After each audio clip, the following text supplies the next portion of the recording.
ihan sattumalta kaupungilla. Puhutaan vaikka siitä, kuinka sähköverkot myytiin ulkomaille. Nähdään kaupungilla ihan sattumalta. Puhutaan vaikka säästä, mut ei siitä, et sul on jo toinen nainen.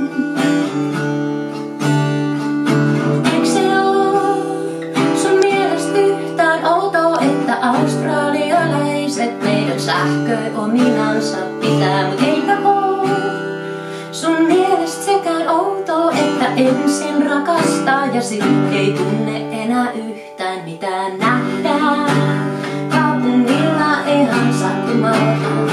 Puhutaan vaikka siitä, kuinka pommikoneet oikas ilmatilaan.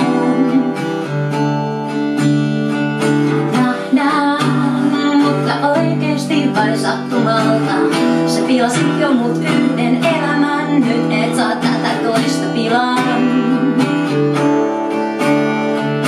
Eiks se oo sun mielestä yhtään outoa, että amerikkalaiset meidän kautta pyrkii kohti pitää, mut eipä oo sun mielestä sekään outoa, että ensin rakastaa ja sit ei tunne enää yhtään, ei yhtään.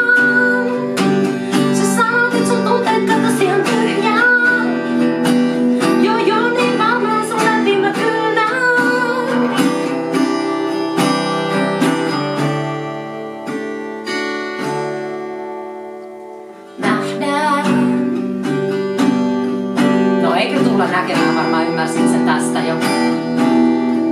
Ja jos tarvitsen uudenkaan jotain puheenaiheita, niin kannattaa katsoa Noin Viikon uutisia, sieltä löytyy hyviä.